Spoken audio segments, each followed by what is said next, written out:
Helena segurou a chave enferrujada do barracão com mãos trêmulas. Fazia um mês que Ricardo havia partido, e pela primeira vez em anos, ela cruzaria aquela porta que o marido mantinha sempre trancada. "É só minha oficina, amor. Trabalho melhor sozinho", ele dizia com um sorriso que agora parecia esconder muito mais do que ela imaginava. O cadeado cedeu com um clique metálico.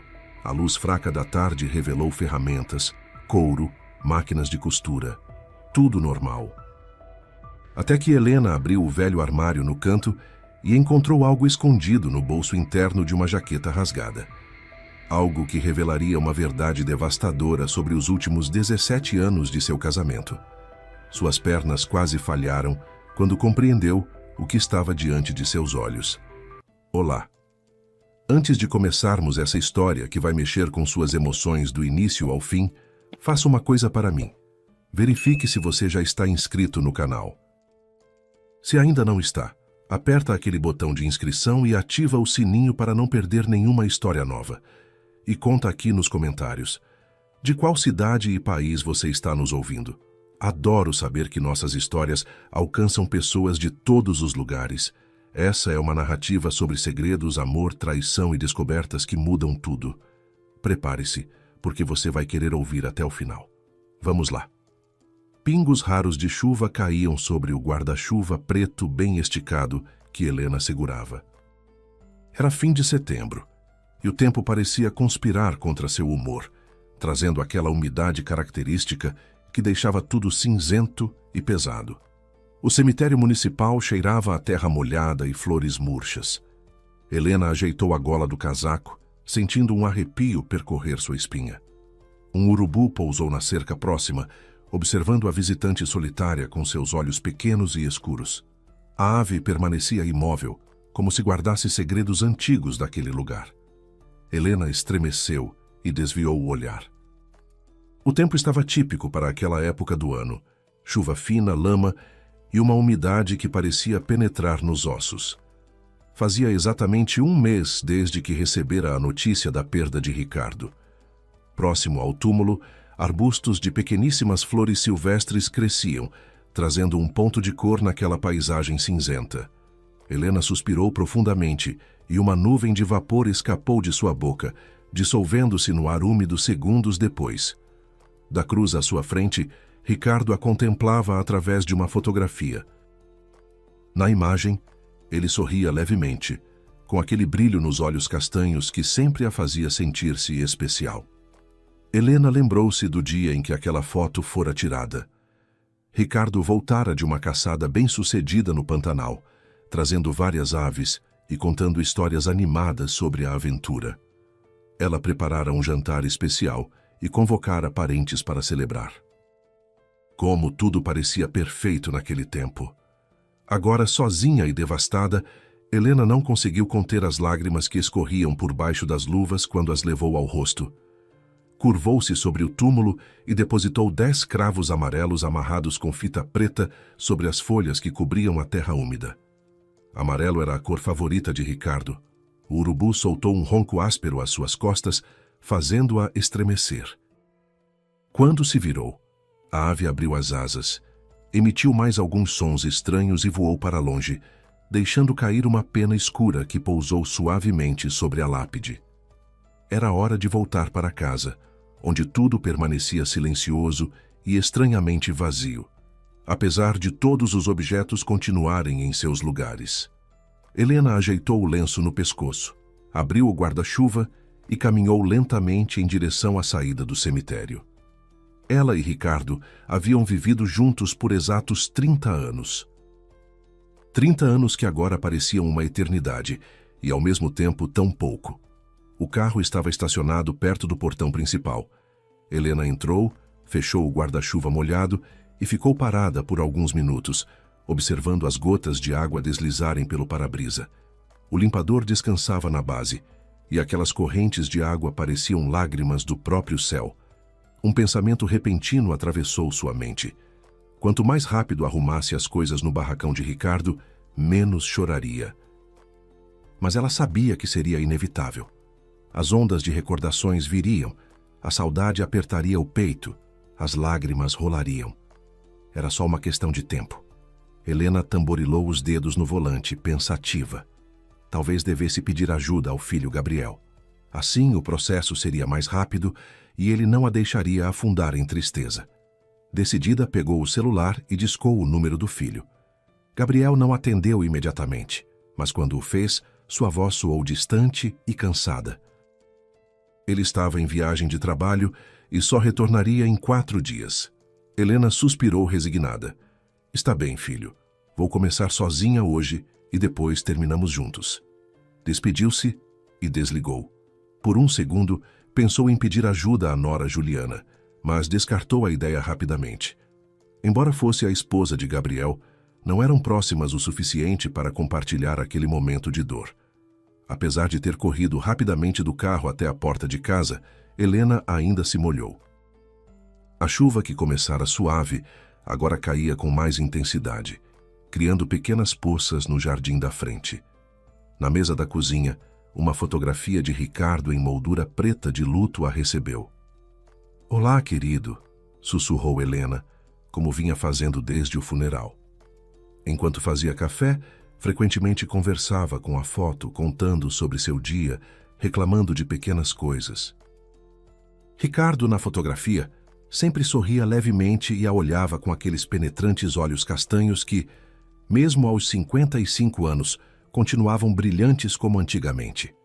Helena encontrou a chave do barracão no chaveiro do marido, que lhe fora entregue junto com os pertences pessoais dele.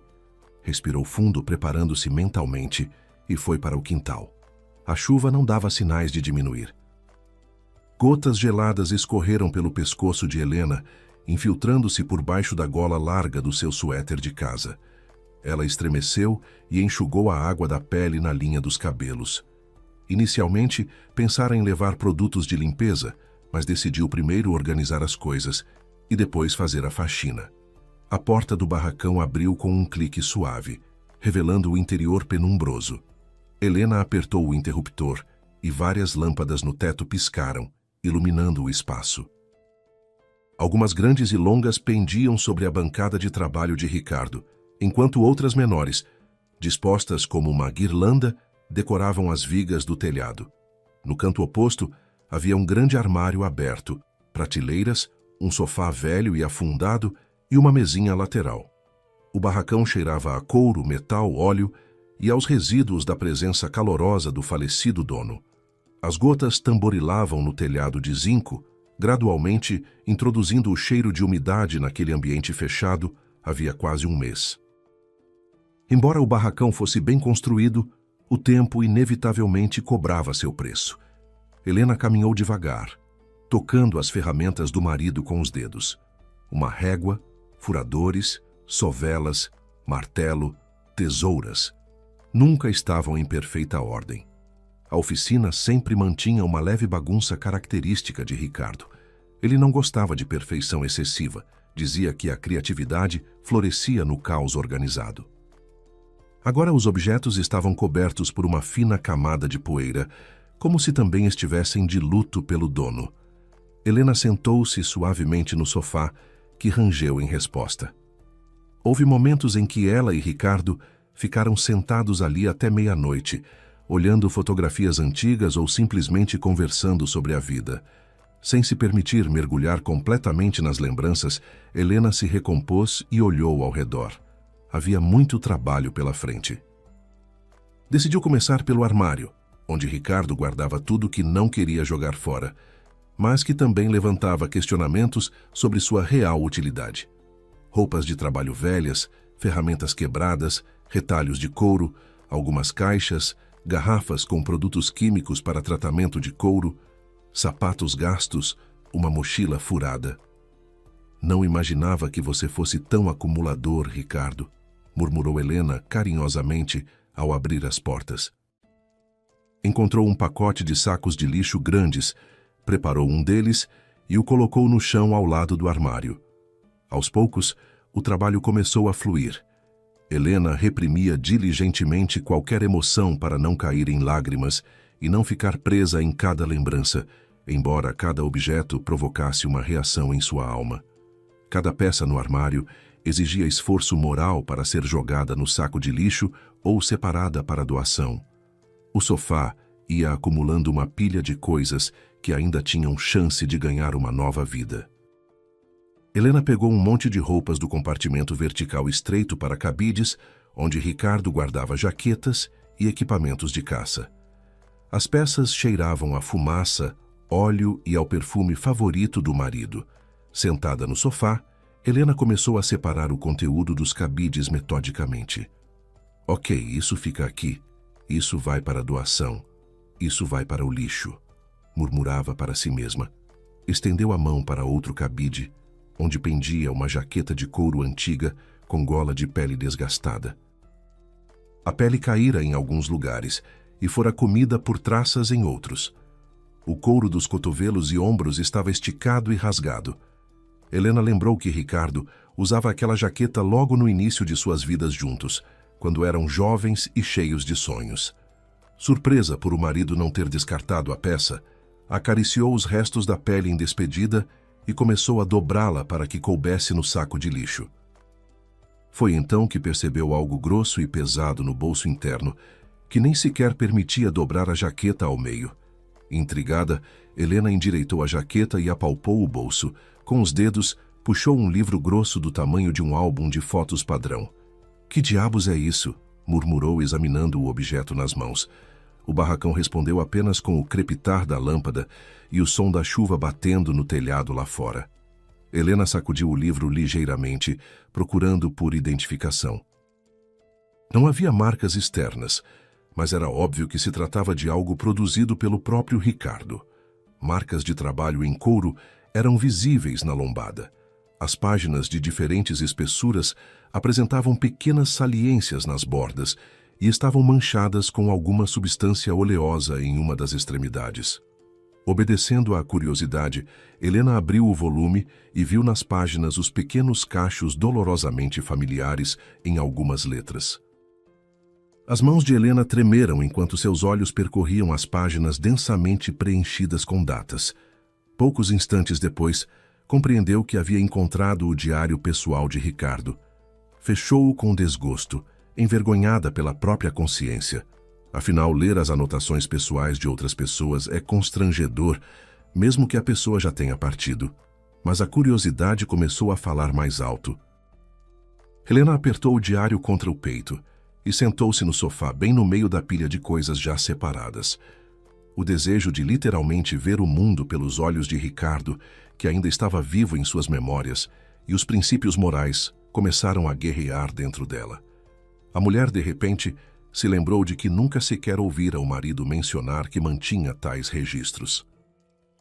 E a julgar pela espessura do volume encontrado e pela primeira data anotada, Ricardo vinha fazendo isso havia mais de 17 anos. Como conseguira manter segredo por tanto tempo? Ok, vou dar só uma olhadinha rápida, prometeu Helena a ninguém em particular, erguendo os olhos para o teto do barracão. Só algumas páginas. De repente aprendo algo interessante sobre ele que não sabia. A curiosidade mostrou-se mais forte que a consciência. Por algum motivo, Helena olhou em volta furtivamente, como se pudesse ser flagrada lendo por observadores desconhecidos. Então, se dirigiu à cadeira da escrivaninha do marido, recostou-se confortavelmente e mergulhou na leitura. As primeiras páginas datavam de 17 anos atrás, no final de junho. A caligrafia era clara e as palavras fluíam com facilidade. Ricardo escrevia sobre preferir ir caçar sozinho. No início mantinha amizade com frequentadores assíduos do clube de caça, mas gradualmente percebeu que os homens gostavam mais de beber cachaça do que realmente rastrear animais. Ele próprio não bebia e não suportava bêbados. Além disso, adorava simplesmente vagar pela mata, muitas vezes sem sequer tentar capturar nada. Descansava entre as árvores, relaxava e pensava em seus próprios assuntos. A brisa bagunçava os cabelos de Ricardo, deslizava sobre as folhas das árvores e arbustos, criando uma melodia natural. Ele avançava com cuidado, lentamente, segurando firmemente a alça da carabina pendurada nas costas. Em casa, a vida cotidiana seguia seu curso normal, sem grandes sobressaltos ou emoções intensas. Helena, segundo Ricardo escrevia, acabara de largar o emprego na fábrica têxtil e convencer a tia de que era hora de modernizar o negócio e contratar um serviço de transporte adequado. O filho Gabriel terminara a 3ª série e fora para o acampamento de verão com os amigos havia uma semana. Eram os assuntos corriqueiros de uma família comum de cidade do interior, onde tudo corria bem e aparentemente estava em seu devido lugar. Helena continuou lendo, imersa nas palavras de Ricardo. Ele descrevia um dia comum de caçada, quando um galho seco estalou sob sua bota e uma perdiz alçou voo da grama próxima. Ricardo pegara o rifle, mas percebera que era tarde demais. O pássaro já desaparecera entre os arbustos na beira da clareira. Parece que está na hora de conversar com a Helena sobre comprar um cão de caça, escrevera ele. E então, de algum lugar à esquerda, das profundezas da mata, ouvira um grito fraco. Ricardo ficara cauteloso, virara-se e examinara a área com os olhos. Nada, apenas a mesma vegetação densa e aquele sereno dia de verão. Ou seria apenas impressão? Ricardo ajeitara o boné. O sol estava realmente forte. "Socorro! Alguém pode me ouvir?" repetira a voz, agora mais clara. Ricardo seguira a voz, verificando sua bússola ao longo do caminho. Seu avô falecido lhe ensinara a navegar pela floresta quando era adolescente, e Ricardo nunca esquecera essas lições. Quanto mais o caçador se aproximava, mais claro o pedido de socorro ficava. A voz era feminina, jovem, desesperada. Depois de algum tempo, e não sem dificuldade, Ricardo alcançou aquela que, obviamente, já perdera a esperança de ser salva. Uma moça, em prantos, estava sentada no chão com o pé preso em uma armadilha, com mandíbulas planas. Perto dali jazia uma cesta de cogumelos meio vazia e uma garrafa de água mineral completamente vazia. "Obrigada, obrigada. Pensei que ficaria aqui para sempre", gritara ela, estendendo as mãos para Ricardo. "Está tudo bem, calma", dissera ele, ajoelhando-se para examinar a perna da prisioneira. "Quanto tempo se passou?", perguntara Ricardo. "Desde o almoço de ontem estou presa aqui", reclamara a moça. "A água acabou. Os mosquitos me devoraram. Não consegui pregar o olho a noite toda com medo de que uma onça aparecesse." Ricardo percebera que a armadilha estava presa ao tronco da árvore com uma corrente fina e franzira a testa. "Caçadores furtivos malditos", pensara com raiva. "Vou tentar comprimir as molas no mecanismo e você insere este graveto na armadilha por segurança e remove cuidadosamente a perna", instruíra o micologista perdido. A moça assentira, fungando nervosa enquanto Ricardo se preparava. Guardara a carabina e vasculhara a mochila tirando um canivete e um pequeno machado.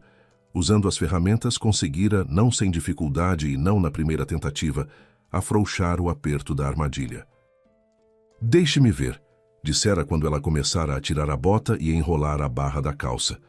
Por sorte, o tecido grosso amortecera o aperto do aço. Além de um grande hematoma, não havia ferimentos graves.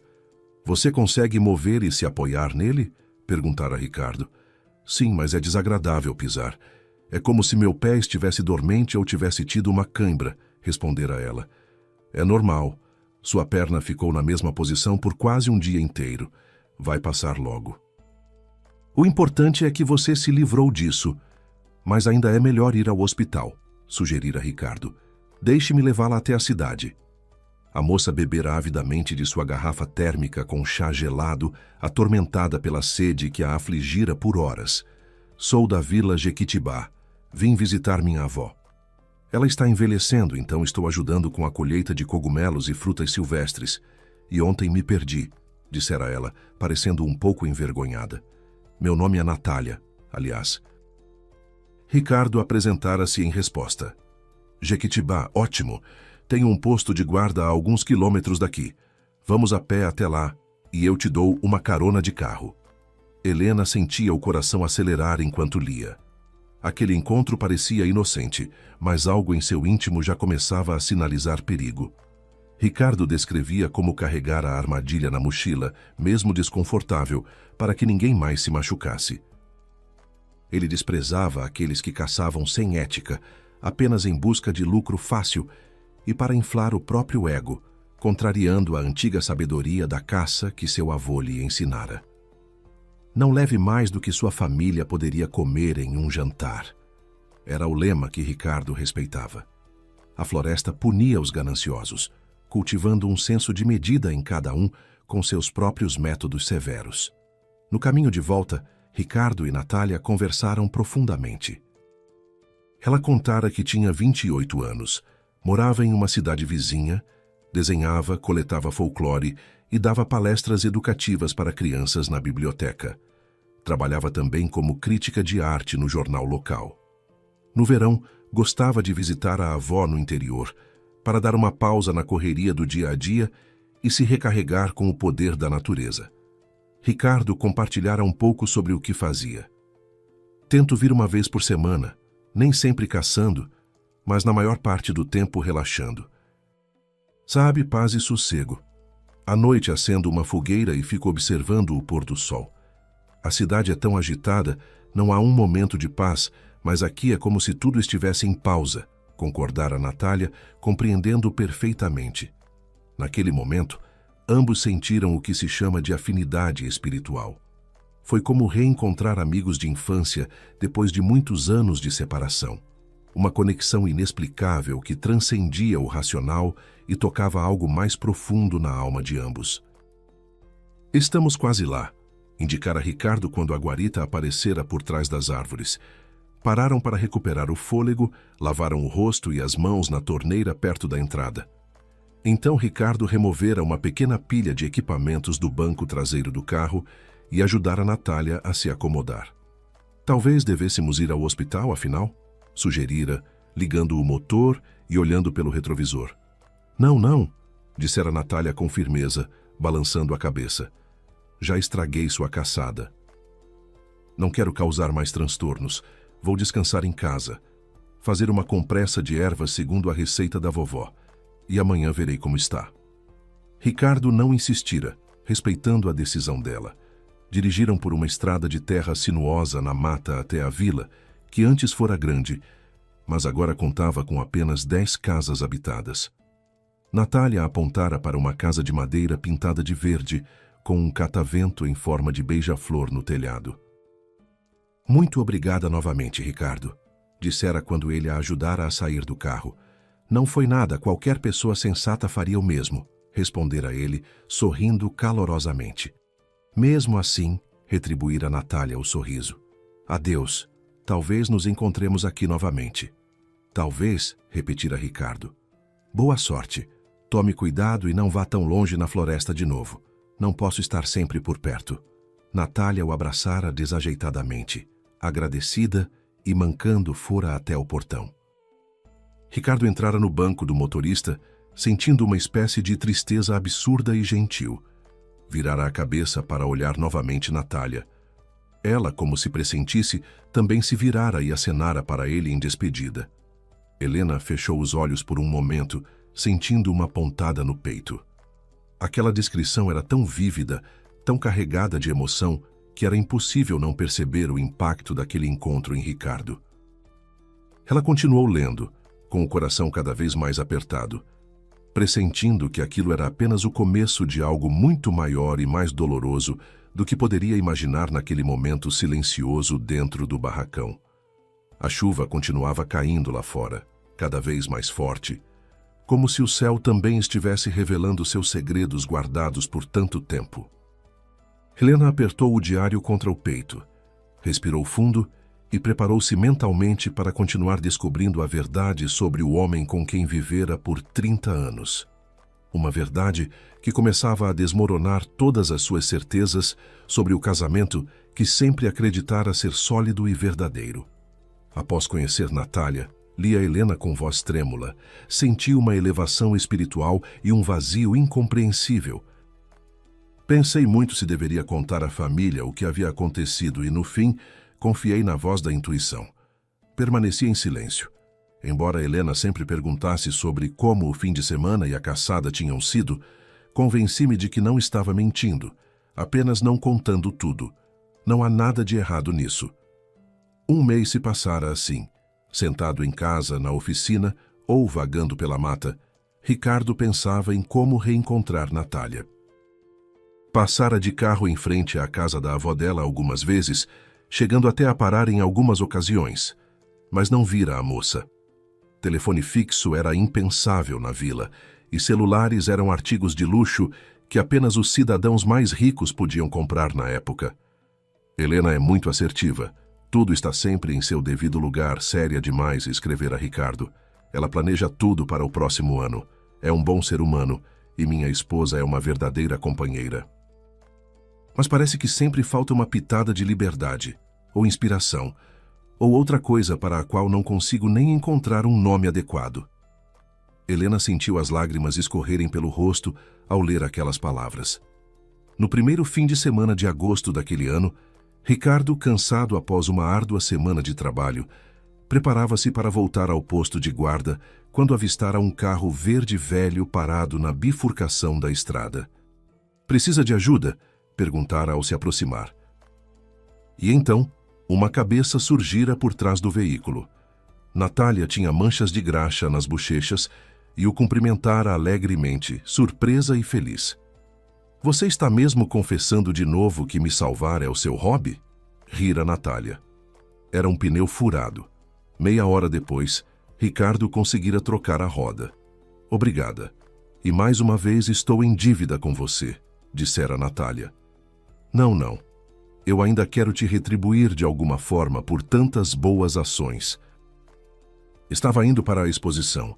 Passei o mês todo pintando quadros na vila. Natália o convidara para a inauguração de sua primeira exposição individual no centro comunitário da cidade naquela mesma noite. Ricardo ficara um tanto perplexo com a proposta. Por um lado, planejava passar o fim de semana sozinho com a natureza. Por outro, com a chegada de Natália, a melancolia e a estranha sensação de vazio em sua alma foram substituídas por calor, inspiração e sede de aventura. "A ideia é ótima, mas não planejei nenhum evento social. Receio não estar preparado para comparecer com traje de caça", dissera Ricardo. "Ah, isso é uma mera ninharia", sorrira Natália radiante. "Ainda tenho alguns ternos do meu pai no meu apartamento. Acho que vai ficar ótimo em você." E assim, convencido por aquele olhar verde penetrante, Ricardo aceitara o convite que mudaria tudo. Os eventos subsequentes pareceram a Ricardo algum filme estranho em que se vira acidentalmente. Um terno impecavelmente ajustado, a ajuda para pendurar e organizar pinturas na galeria, com estuque antigo nos tetos, os visitantes entrando no salão. Natália sorria radiante, respondia perguntas e até assinava alguns cartões postais, enquanto Ricardo ficava um pouco de lado, admirando discretamente a artista em plena atividade. Seus cachos castanhos rebeldes, escapando do coque apressado. Um vestido semelhante a um vestido de algodão brasileiro. Pulsos finos com pulseiras adornadas com âmbar, ombros graciosos. Ela aparecia aos meus olhos como a personificação de uma musa caprichosa, leve como uma brisa de primavera, indomável como uma onda do mar, escrevera Ricardo.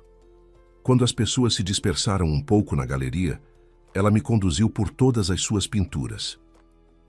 Helena leu sobre como Ricardo ouvira encantado, esquecendo-se da caça, de casa, dela mesma e de Gabriel, como ele se esquecera de que tinha outra vida comum e estruturada esperando por ele. "Foi uma noite maravilhosa", exclamara ele entusiasmado na despedida. Ricardo não queria se despedir, mas sabia que não tinha motivos para ficar mais. Combinaram que Natália iria à guarita no dia seguinte buscar o terno emprestado. Nosso tempo desapareceu.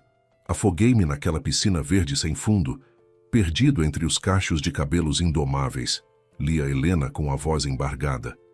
Eu me sentia tão vivo, tão real com ela, tão extraordinariamente livre do mundano que me dava vontade de cantar, desenhar, criar. A chuva lá fora caía com força. Era possível ouvir a água jorrando da calha, batendo com força no jardim. Nos encontramos mais de uma vez. Caminhamos juntos à beira do rio, na mata. À noite, ela me leu uma coletânea de suas descobertas sobre folclore à luz de velas, ao som de corujas. Percebi que estava perdidamente apaixonado por essa mulher incrível, minha musa. Comecei a pintar seus retratos, embora nunca tivesse pegado em um pincel. Comecei a compor poesias para ela, embora antes não tivesse descoberto talento literário. Helena encarou aquelas palavras com uma mistura de dor, raiva e descrença. Parecia que os céus se abriam dentro dela, mas em vez de luz, havia apenas escuridão e traição. A própria Helena não entendia como, mas a princípio atirou histericamente o diário do marido longe, fazendo-o cair no chão com um baque surdo. Então, começou a gritar e chorar em fúria impotente, batendo com as mãos na mesa e na cadeira de trabalho. Os instrumentos saltavam sobre a bancada e uma nuvem de poeira se levantou ao redor. Quando a primeira onda de raiva diminuiu, Helena encarou seu próprio reflexo no espelho perto da entrada do barracão. Seu rosto estava vermelho, os cabelos loiros despenteados, rígidos devido aos inúmeros processos de descoloração. Uma figura boa, mas não perfeita. Rugas ao redor dos olhos e lábios, marcas do tempo que não poupara ninguém. De repente, Helena teve um desejo insuportável de ver por quem seu falecido marido a havia trocado, como era a aparência de sua musa idealizada. Sem terminar o pensamento, correu para virar tudo de cabeça para baixo na oficina, algo que ainda não tivera tempo de fazer antes. No canto, atrás de caixas, debaixo de uma pilha de retalhos de couro velhos, Helena encontrou o que desejava e temia ver: retratos de Natália, que escaparam debaixo da mão inexperiente de Ricardo. Uma moça com cachos castanhos e olhos verdes penetrantes, desenhados de forma desproporcional e até caricatural, mas incrivelmente cheios de energia. A inspiração era palpável naquelas imagens amadoras, revelando um amor que transcendia a técnica artística e tocava algo muito mais profundo e verdadeiro do que qualquer obra-prima técnica poderia expressar. Helena olhou para os retratos com raiva crescente, depois os atirou no chão e começou a pisoteá-los com os pés, como se fossem ervas daninhas em um canteiro de jardim. A tela rasgada estalava e rangia, a moldura quebrada cedendo sob a fúria desesperada. Tendo destruído a obra do marido, a mulher agarrou tudo que restava das pinturas e arrastou para fora, até a churrasqueira onde Ricardo gostava de grelhar carne nos fins de semana. A chuva já estava diminuindo, assim como a fúria de Helena ao olhar para as línguas de fogo consumindo a rival desenhada. Assim que o conteúdo da grelha se transformou apenas em brasas e trapos com cheiro de óleo queimado, Helena recuou. Bateu à porta do barracão e, enxugando as lágrimas que lhe corriam incessantemente pelo rosto, foi para dentro da casa, sentindo-se estranhamente vazia e exausta. Helena ficou vários dias em estado de distanciamento, dividida entre ressentimento, descrença, aceitação e ciúme corrosivo. Repreendeu-se por não ter notado nada de estranho no comportamento de Ricardo ao longo dos anos. O que permitira que isso acontecesse? Era atormentada por perguntas sobre o que estava faltando no relacionamento, o que não agradava ao marido. A sensação de que metade de seu casamento fora vivida em mentiras corroía-a por dentro. Mas o que poderia ser corrigido ou ao menos esclarecido se o culpado estava morto e enterrado? Em certo momento, Helena chegou à conclusão de que deveria continuar lendo o diário do marido. Se você quer saber a verdade, então saiba tudo, por mais doloroso que seja, murmurou para si mesma com determinação. Voltou ao barracão e pegou o diário que estava caído no chão, num canto escuro. Vou fingir que é um romance em primeira pessoa, decidiu, respirando fundo. Dessa vez Helena não ficou no barracão, onde havia bagunça depois da arrumação inacabada. Em vez disso, saiu para a varanda, enrolou-se em um cobertor e sentou-se no balanço de madeira. O dia estava ensolarado, mas a brisa fria constantemente lembrava que início de primavera já havia passado definitivamente. Nos 3 anos seguintes, houve registros esporádicos. Ricardo anotava seus pensamentos em seu diário cerca de uma vez por mês. Na maioria das vezes, descrevia os encontros com Natália, suas ideias, sonhos e o tempo que passavam juntos na vila e na cidade vizinha.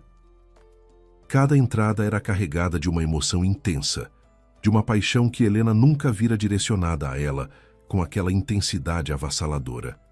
E então, de repente, houve uma longa pausa de 6 meses no diário.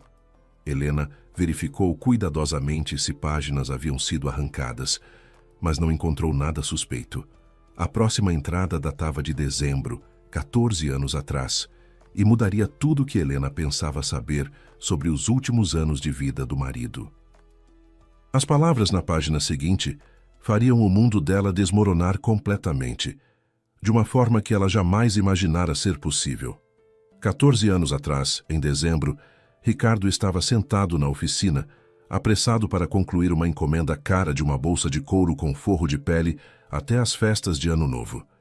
Recentemente, deixara o curtume e dedicara-se completamente à produção artesanal caseira. Alguém batera na porta do barracão. "Pelo menos você vai comer, seu trabalhador incansável." Helena o cumprimentara, colocando sopa, batatas quentes e chá em um banquinho. "Você está aqui sem parar há 3 dias, dissera ela com preocupação genuína. "Obrigado, eu só não quero decepcionar as pessoas", respondera Ricardo, olhando gratamente para a esposa. Eu sei." Helena beijara carinhosamente as costas do marido e saíra para não atrapalhar. Assim que a porta se fechara atrás dela, o sorriso no rosto de Ricardo transformara-se em uma expressão de dor profunda e conflito interno. Toda vez que isso acontecia, ele era atormentado por um sentimento de culpa em relação à esposa. Afinal, ele também a amava, escrevera Ricardo, mas de uma forma diferente, como companheira de vida, como apoio, como mãe de seu filho. E amava Natália como uma musa, como um deleite para a alma, como a personificação de todos os seus sonhos não realizados e da liberdade que nunca tivera coragem de buscar plenamente. Natália. Havia mais de 6 meses, ela dissera que estava partindo para o exterior, para a Europa, a convite de uma associação criativa para trabalhar e se desenvolver profissionalmente.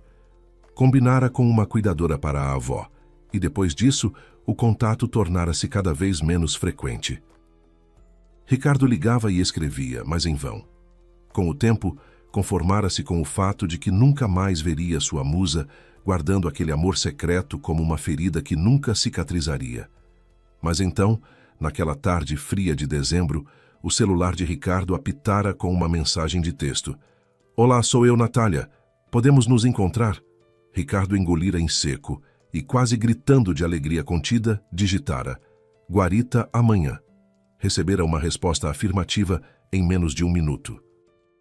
Na manhã seguinte, Ricardo dirigira para seu chalé de caça como se estivesse em chamas, quase pisando no acelerador ao máximo. Não se envergonhara da estrada coberta de lama, nem se preocupara com possibilidade de fiscalização ou outros motoristas. O encontro com Natália parecia mais importante do que qualquer outra coisa no mundo naquele momento. Contara a Helena algo sobre rastrear um animal na floresta e precisar chegar rápido. Na guarita, Ricardo vira marcas de pneus recentes de um SUV importado ao lado do qual sua própria caminhonete parecia minúscula. E na varanda, com um elegante casaco de pele e luvas até os cotovelos, lá estava ela, sua Natália. Ricardo correra, afundando na terra úmida. Agarrara-a, girara-a no ar. Não conseguira segurar o equilíbrio, e juntos caíram desajeitadamente, gritando de surpresa e felicidade misturadas. 1 hora depois, quando as emoções já haviam diminuído um pouco e a guarita estava relativamente quente graças à lareira, tudo mudara novamente. Natália pegara a caneca de chá das mãos de Ricardo e falara como se estivesse culpada. "Eu sei que fiz errado e devia ter te avisado, mas me empolguei, sabe? País novo, novas pessoas e oportunidades. Tudo acontecia rápido, uma exposição atrás da outra. Fiquei empolgada e pintei com paixão durante dias. As pessoas começaram a comprar meus quadros." Ricardo apontara para o anel no dedo anelar direito da mulher. Interrogativo. Isso é para a cidadania, para simplificar toda a burocracia de obtenção, impostos, moradia, esclarecera Natália.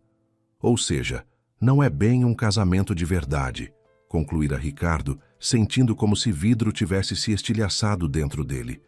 Sua musa, sua Natália com outro homem. Bem, não é tão simples assim, respondera ela. O homem acabara se revelando a chave que abrira as portas do mundo da arte europeia para Natália. Um influente crítico de arte que a apresentara às pessoas certas, ajudara a organizar suas primeiras exposições e a levara a todos os lugares importantes. E então, sentimentos surgiram entre Natália e o estrangeiro. Ela vislumbrara boas perspectivas de casamento e carreira. Seu coração apertara levemente com as lembranças de seu caçador brasileiro de uma vila distante. Mas essas memórias foram borradas e apagadas na sucessão colorida de dias repletos de eventos. "Você o ama?" perguntara Ricardo após uma pausa longa e dolorosa. "Não, mas ele me ajudou muito e sou grata", respondera Natália sem hesitar. "Com você tudo é diferente. Temos uma conexão espiritual e com ele é a vida prática, sabe? Ele me guia pela mão até meus objetivos profissionais." Durante vários minutos, um silêncio sufocante pairara na guarita, pesado como chumbo derretido. Helena virou a página com mãos trêmulas, pressentindo que algo ainda mais chocante estava por vir. E não estava errada. 9 anos atrás, em maio, Ricardo aceitara o pagamento de um cliente para quem fizera um colete de couro luxuoso. Seus pensamentos estavam preocupados com assuntos urgentes e com a aproximação do verão. Gabriel estava terminando o primeiro ano da escola técnica ferroviária e planejava assumir um emprego de meio período como monitor. O telefone tocara insistentemente, distraindo Ricardo. "Alô?" Ao atender, a voz de Natália o acalmara instantaneamente. "Podemos nos encontrar amanhã em um café perto do meu antigo apartamento?" Ricardo aceitara prontamente. Natália dissera ter uma surpresa para ele. No dia seguinte, ela o esperava à mesa com uma xícara de café. Ao lado dela, uma menina de cerca de 3 ou 4 anos estava sentada, devorando cupcakes de cereja. "Esta é Isabela", apresentara Natália. "Essa é a surpresa. Sua filha." Ricardo erguera uma sobrancelha, confuso. "E a minha também", completara ela. A menina tinha 2 rabos de cavalo engraçados de cabelo encaracolado cor de trigo. Os olhos castanhos eram emoldurados por cílios exuberantes, e uma pinta podia ser vista acima da sobrancelha direita, exatamente como Ricardo tinha. Era sua cópia em miniatura, impossível negar. Ricardo fora tomado por uma avalanche de emoções diferentes: amor, alegria, medo, vergonha. Chegara a sentir tonturas e agarrara-se à mesa para não cair. "Lembra daquele dezembro em que voltei? Já estava grávida, mas ele decidiu que seria nosso filho em comum. Estava tão feliz, queria tanto ser pai, que escondi esse segredo", suspirara Natália. Os olhos de Ricardo ficaram úmidos. Não entendia se era de alegria por ter uma filha ou de dor. "Ele escolheu o nome sozinho", continuara Natália, enxugando as bochechas da filha com guardanapos. "Isabela cresceu. Com 1 ano, eu já a levava para exposições. Aos 2 anos, ela corria pelo apartamento e aos 3 ele começou a suspeitar que a criança não era dele. Nós 2 temos pele e cabelo escuros e ela, olha, é sua cópia." Ele fizera um teste de paternidade secretamente e, após receber o resultado, os expulsara imediatamente. Natália perdera os clientes na Europa porque o marido estava envolvido em tudo e voltara para casa. "Agora é a realidade. Vou tentar retomar meus antigos contatos. Pelo menos ainda tenho o apartamento. De qualquer forma, vamos viver em paz de alguma maneira." Ricardo perguntara por que ela estava contando tudo aquilo. "Eu sei que temos um relacionamento estranho e desajeitado, mas eu nunca te esqueci. Talvez agora você queira resolver tudo." "Eu sou casado, tenho um filho", lembrara Ricardo. Eu sei. Eu tinha minha própria vida enquanto você estava aqui envolvido no seu trabalho. Não insisto nem pressiono. E não vou te afastar da sua esposa, entrar com pedido de pensão ou fazer qualquer besteira. A escolha é sua. Ricardo parara desorientado. Preciso pensar. Não posso decidir agora, dissera arrastando as palavras, claramente em choque com a revelação. Natália suspirara compreensivamente, tocara seus dedos delicadamente e se preparara para partir. Me liga, tá bom? Dissera esperançosa, segurando a mão da filha. Ricardo voltara para casa naquele dia dilacerado internamente entre amante e filha secreta, ou esposa e filho legítimo. Uma escolha dolorosa que preferiria nunca ter que fazer. Dirigira até a guarita, o único lugar onde poderia ficar sozinho com seus pensamentos devastadores. Naquele dia, vagara pela mata por horas e trouxera várias perdizes e uma cotia, para a alegria de Helena, que imediatamente começara a preparar um prato delicioso. Respondera vagamente sobre um cliente inexistente e entrara no banho. Deitado na água até o pescoço, Ricardo quisera que aquele dia começasse de novo e terminasse de forma diferente. Mas a realidade era cruel e implacável, não oferecendo segundas chances ou caminhos fáceis. Já era tarde da noite quando Ricardo levantara-se silenciosamente, vestira um calção, pegara o telefone e saíra discretamente. Sentara-se no balanço de madeira recém-comprado e discara o número de Natália. Tomei uma decisão, dissera com voz monótona. Vou ficar com Helena e Gabriel. Ouvira um suspiro pesado do outro lado da linha. Bem, o que eu esperava, afinal? Você está com ela há mais de 20 anos, respondera Natália amargamente. A segunda responsabilidade não elimina a primeira, dissera Ricardo. Mas vou te ajudar com Isabela. Pode ter a minha palavra. Helena ergueu os olhos da leitura e recostou a cabeça no balanço, olhando para o céu. Pela primeira vez em toda essa história, sentiu algo que era realmente superior a Natália. Ele a escolhera não por amor apaixonado, mas por tempo de serviço, por responsabilidade, por lealdade a compromissos assumidos havia décadas. A mulher observava o bando de pássaros ecoando nas alturas, sentindo uma mistura amarga de emoções. Não pôde deixar de se surpreender com a maestria com que Ricardo escondera todo esse drama acontecendo em sua vida paralela. Nos anos seguintes, as anotações no diário voltaram a ser numerosas, mas muito curtas. Perderam a sensualidade anterior, tornaram-se secas e objetivas, quase jornalísticas em sua frieza emocional.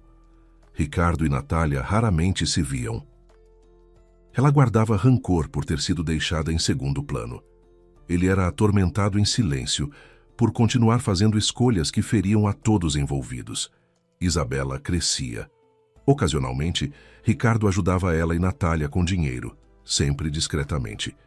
Fazia coisinhas de couro bem bonitinhas para a filha e interessava-se pelas notas dela na escola primária, amigos, interesses da menina que nunca poderia assumir como sua.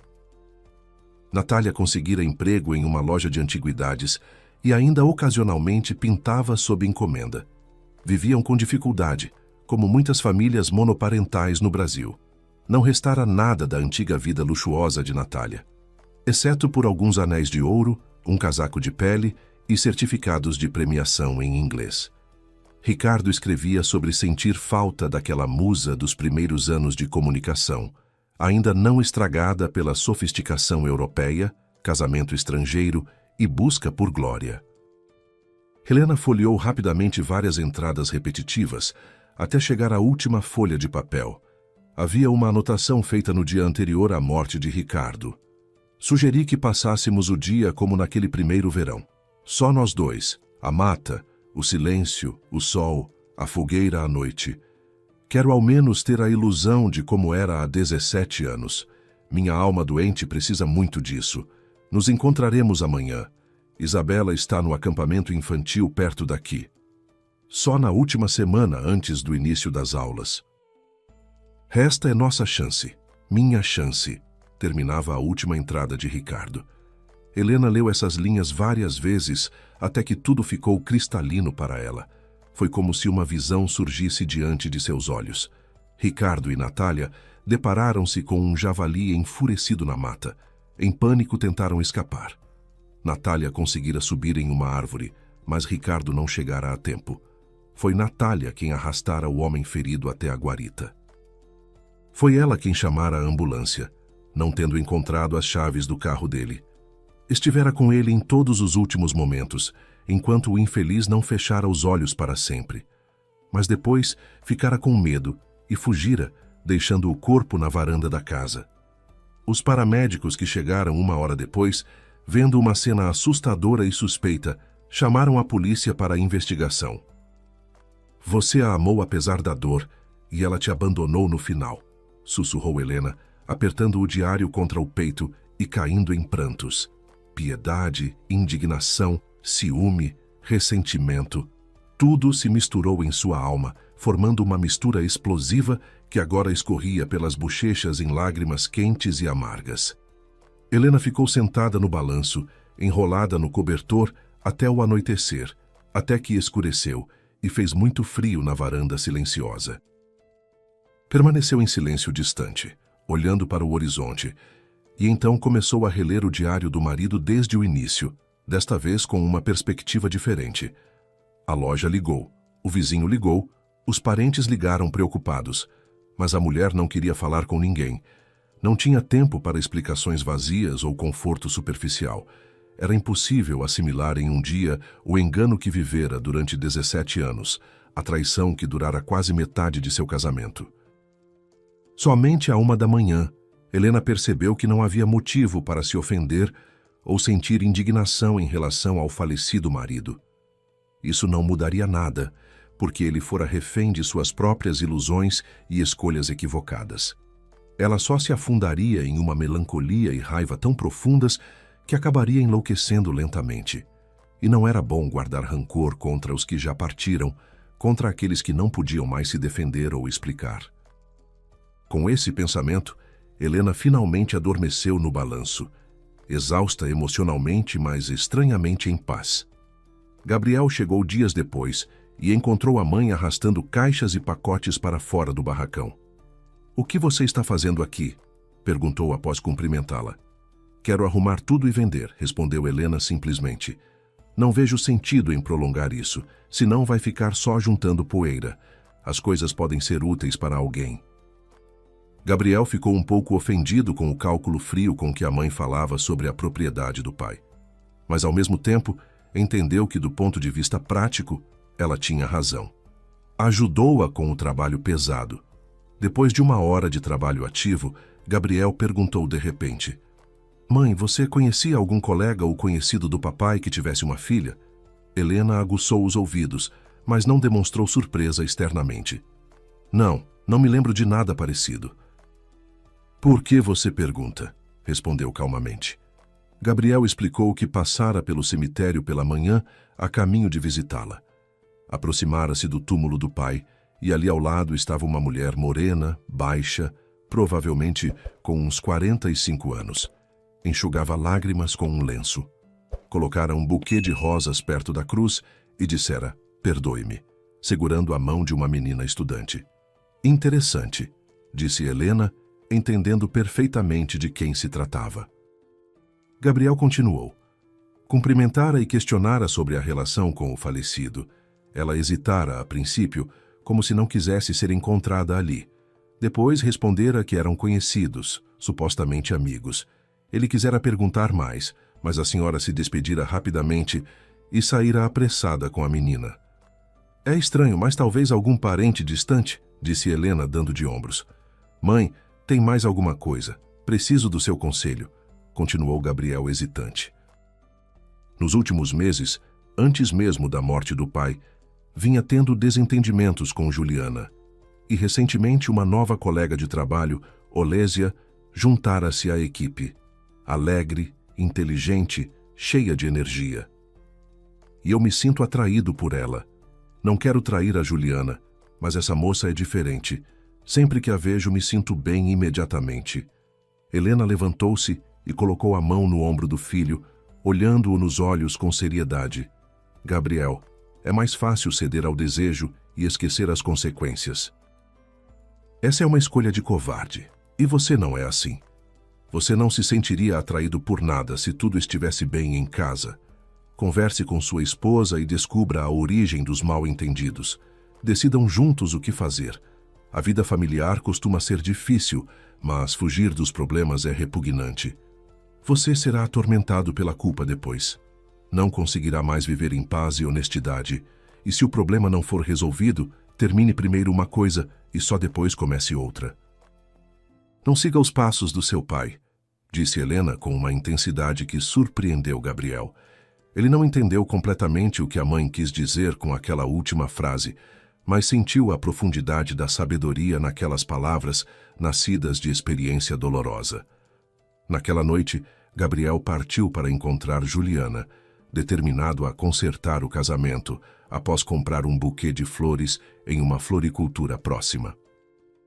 Helena despediu-se do filho sorrindo genuinamente pela primeira vez desde a morte de Ricardo, sabendo que ele faria tudo certo e não seguiria os passos do pai. Se em seu próprio casamento ela não enxergara os erros que levaram à traição e à vida dupla do marido, certamente protegeria a família do filho disso. A mulher respirou fundo o ar fresco da noite e tirou o lenço da cabeça, sentindo uma brisa suave em seus cabelos. Não havia mais aquela angústia sufocante no peito. Não havia mais lágrimas desesperadas. Havia uma sensação estranha de que vencera um inimigo invisível sem luta direta, apenas através da compreensão e aceitação da verdade, por mais dolorosa que fosse. A verdade, descobriu Helena, não libertava apenas, também ensinava e fortalecia. Helena olhou para trás, para as janelas familiares de sua casa, onde tantas memórias haviam sido vividas, algumas verdadeiras, outras construídas sobre mentiras bem elaboradas. Ainda havia muito trabalho esperando por ela lá dentro e nos dias seguintes, mas agora não esperava encontrar nenhum segredo desagradável do passado. Todos os fantasmas foram confrontados, todas as verdades reveladas, toda a dor sentida e processada. Agora era hora de seguir em frente, mais sábia e mais forte, carregando não apenas a dor da traição, mas também a gratificação de ter sido escolhida quando realmente importava, de ter sido a âncora que manteve Ricardo conectado à realidade e à responsabilidade. Não era o amor de conto de fadas que imaginara, mas era real, complexo e, à sua maneira tortuosa, verdadeiro. Se você gostou desta história emocionante de descobertas e segredos de família, a próxima que já está aparecendo na sua tela também vai prender a sua atenção do começo ao fim. Não deixe de conferir. Deixe seu gostei neste vídeo, compartilhe com alguém que aprecia histórias profundas e reais. E conte aqui nos comentários o que mais te tocou nesta narrativa. Foi a traição de Ricardo, a força de Helena ao descobrir tudo, ou a sabedoria dela ao aconselhar o filho Gabriel? Sua opinião é muito importante para nós. Um abraço caloroso e até a próxima, com novas histórias cheias de emoção, reviravoltas e lições de vida que nos fazem refletir sobre relacionamentos, escolhas e consequências. Não esqueça de se inscrever no canal e ativar o sininho para não perder nenhuma das nossas histórias.